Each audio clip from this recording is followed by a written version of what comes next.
Lâm Canh Tân đưa bạn gái trẻ đi ăn quán bị fan phát hiện và đang là chủ đề tìm kiếm nóng trên mạng.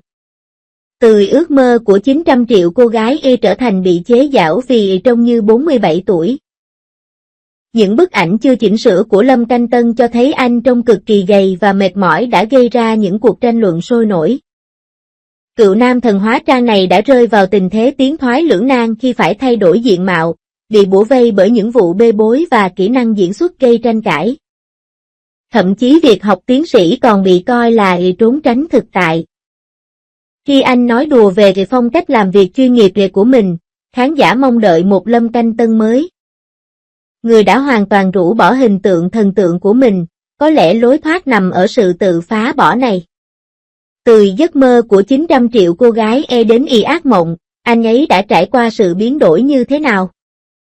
Tại địa điểm tổ chức sự kiện ở Tây Phục màu hồng và tím, nhưng tình trạng của anh lại rất đáng ngạc nhiên. Má cô ấy trông cực kỳ gầy. Như thể cô ấy đã mất rất nhiều thịt trong một thời gian ngắn. Quầng thâm quanh mắt cô ấy rất rõ. Dù đã thoa lớp nền dày nhưng nét mệt mỏi trên khuôn mặt cô vẫn không thể che giấu được. Nam thần điển trai và lịch lãm ngày nào giờ đây đã trở nên gầy gò đến mức quần áo của anh trông đặc biệt rộng thùng thình. Những bức ảnh thực tế do khán giả tại hiện trường chụp lại đã nhanh chóng trở thành chủ đề bàn tán xôn xao ngay khi được đăng tải. Cư dân mạng bên dưới chủ đề này đều bày tỏ sự bàng hoàng và ngạc nhiên. Đây có phải là Lâm Canh Tân không? Tôi thấy anh ta đã 47 tuổi rồi cũng chẳng có gì lạ, một khán giả thốt lên.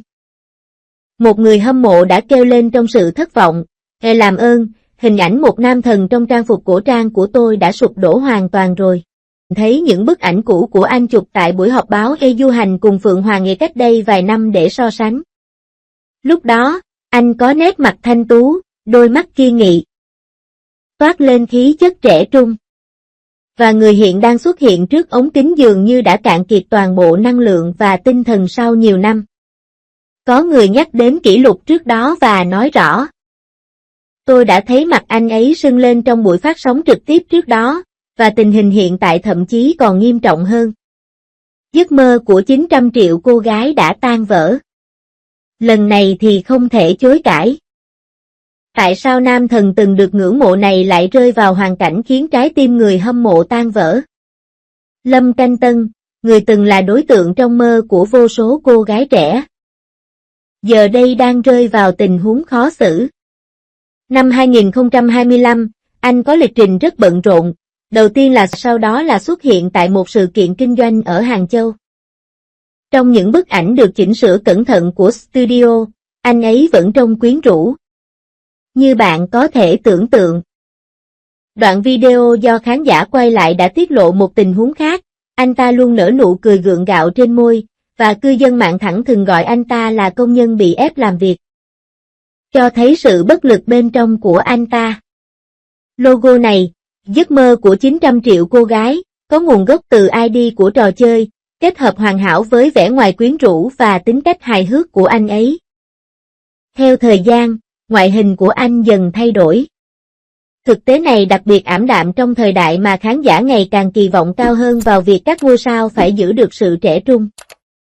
Những bức ảnh chưa qua chỉnh sửa rò rỉ từ sự kiện này khiến mọi người đều thấy rõ tình trạng của anh không còn tốt như trước. Lâm Canh Tân, 30 đối mặt với giai đoạn chuyển đổi quan trọng. Một bên là hình ảnh ước mơ của 900 triệu cô gái từng khiến biết bao thiếu nữ ngưỡng mộ, mặt khác, ngành giải trí có yêu cầu cao hơn về chất lượng tác phẩm. Anh ấy đứng ở ngã tư đường, trông có vẻ bối rối, như thể anh ấy đang bối rối trước những lựa chọn phía trước. So với tranh cãi về ngoại hình, những trải nghiệm cảm xúc của Lâm Canh Tân trong những năm gần đây chắc chắn đã khiến sự ủng hộ của công chúng dành cho anh ngày càng giảm sút. Vụ bê bối giữa anh và hoa khôi trường mỹ thuật Nam Kinh, Siri đã bị truyền thông phanh phui.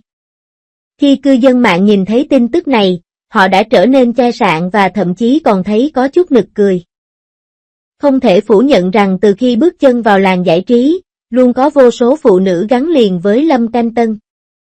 Từ mối tình đầu đến những scandal liên tiếp với các nữ diễn viên. Anh luôn Hiện tượng này không khỏi khiến mọi người tò mò về quan điểm của anh về tình yêu. Hậu quả từ mối quan hệ của anh với Triệu Lệ Dĩnh thực sự đã gây ra một loạt tranh cãi đáng lo ngại. Mặc dù cả hai đã nhiều lần công khai tuyên bố không có mối quan hệ lãng mạn, nhưng sự hợp tác liên tục của họ từ Sở Kiều đến Tây Du Ký vẫn khiến một số người hâm mộ trung thành tin vào điều đó. Đáng tiếc là khi vụ bê bối của Sử Thụy Nghi bị phanh phui, Triệu Lệ Dĩnh bất ngờ trở thành mục tiêu chỉ trích của dư luận, lời nói và hành động của một số fan cuồng cực đoan càng không thể chấp nhận được. Những tin đồn liên tiếp này khiến hình ảnh của Lâm Canh Tân trong mắt công chúng tụt dốc không phanh, đồng thời cũng ảnh hưởng nghiêm trọng đến hình tượng trên màn ảnh mà anh đã dày công gây dựng. Trong thời đại quá tải thông tin như hiện nay, trí nhớ của khán giả thực sự tồn tại lâu hơn chúng ta nghĩ rất nhiều.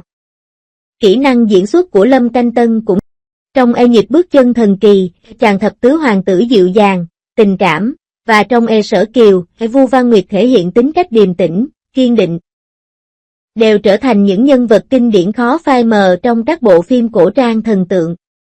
Việc duy trì một phong cách trong thời gian dài cũng gây ra một số rắc rối.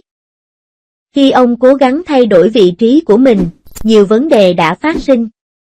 Một số khán giả thẳng thắn cho biết, trong bộ phim truyền hình hiện tại có sự tham gia của Lâm Canh Tân. Biểu cảm của anh có vẻ rất cứng nhắc và hoàn toàn không thể truyền tải được những biến đổi cảm xúc đa dạng mà nhân vật yêu cầu. Trong quá trình phát triển của ngành điện ảnh, con đường phát triển của Lâm Canh Tân không hề bằng phẳng như tưởng tượng. Nhiều năm trước, ông đã trở nên nổi tiếng với tác phẩm Y Thám Tử Địch Nhân Kiệt, Bí ẩn ngọn lửa ma. Vào thời điểm đó, mọi người tin rằng sẽ trở thành một diễn viên điện ảnh tài năng. Thật không may, thời gian tốt đẹp đó không kéo dài được lâu. Một số bộ phim ông tham gia sau đó đều không đạt được mức lý tưởng về doanh thu phòng vé hoặc sự truyền miệng, và không tiếp tục được vinh quang ban đầu. Cư dân mạng ngày càng thẳng thắn bày tỏ ý kiến của họ về anh. Họ nói rằng một bộ phim có sự tham gia của Lâm Canh Tân giống như trò xổ số, và không thể đoán trước được liệu anh ấy sẽ im lặng hay suy sụp tinh thần. Mặc dù câu này có phần gay gắt nhưng cũng có lý. Mặc dù ngôi sao này đã tạo ra một số tác phẩm mang tính biểu tượng, nhưng những thiếu sót trong diễn xuất và những khó khăn mà ngành công nghiệp điện ảnh và truyền hình phải đối mặt thực sự đã khiến anh phải đối mặt với những thách thức đáng kể. Đáng ngạc nhiên là nam diễn viên từng được ca ngợi lại biểu tượng cảm xúc sống này lại lặng lẽ vào Học viện Sân khấu Thượng Hải và bắt đầu chương trình học tiến sĩ. Người hâm mộ đã vô cùng vui mừng và lên mạng xã hội để khoe bằng cấp cao của thần tượng, tự hào tuyên bố rằng họ vừa đẹp vừa có tài năng. Không ngờ, Lâm Canh Tân lại gặp phải nhiều rắc rối trong quá trình theo đuổi học vấn. Trong suốt hành trình học tập, sự cân bằng giữa sự nghiệp và học tập dần bị phá vỡ. Cuối cùng, thành công của một diễn viên phụ thuộc vào chất lượng công việc của người đó. Liệu một tiến sĩ có thể giúp Vu Văn Nguyệt lấy lại vinh quang? Điều này khiến cư dân mạng bày tỏ ý kiến và đặt ra nhiều câu hỏi. Một số người chỉ trích gay gắt rằng việc Lâm Canh Tân quay lại trường học có vẻ như là một sự trốn tránh thực tế. Một số người bắt đầu thảo luận trên Internet rằng các diễn viên nam hiện nay đang phải cạnh tranh quyết liệt để có cơ hội tham gia vào các bộ phim truyền hình chính thống. Có phải anh ấy chọn trốn trong khuôn viên trường vì sợ bị thị trường đào thải ngày càng trở nên phổ biến hơn trên Internet? Có một khoảng cách không thể vượt qua giữa việc theo đuổi lý tưởng học thuật và những yêu cầu khắt khe về kết quả tại nơi làm việc. Trong sự lựa chọn khó khăn này, Lâm Canh Tân đã phải chịu áp lực vô cùng lớn mà người thường khó có thể hiểu được, đồng thời cũng gây ra vô số tranh cãi. Đối mặt với những nghi ngờ không hồi kết, Lâm Canh Tân không chọn cách im lặng mà còn dũng cảm chế giễu bản thân trong chương trình tạp kỹ Mèo trong hộp 2. Động thái bất ngờ này nhận được nhiều lời khen ngợi từ cư dân mạng, và hàng loạt lời khen ngợi dành cho thái độ chiến thắng của anh. Về mặt lâu dài, Lâm Canh Tân cần phải nhanh chóng trải qua quá trình xóa bỏ hoàn toàn hào quang thần tượng của mình. Một số chuyên gia cho rằng anh có thể học hỏi từ kinh nghiệm của Hồ Ca và chọn cách làm việc hậu trường, hoặc sử dụng hình ảnh người đàn ông cứng rắn của mình để đạt được bước đột phá. 37 tuổi, Bây giờ là thời điểm hoàn hảo để thoát khỏi cái mác lịch sử và bắt đầu lại. Chỉ khi trút bỏ hoàn toàn gánh nặng trong lòng, Lâm Canh Tân mới có thể nắm bắt những cơ hội mới trong sự nghiệp và cho khán giả thấy một con người hoàn toàn mới, rất khác so với trước đây. Tương lai của anh ấy có thể phụ thuộc vào sự thay đổi này.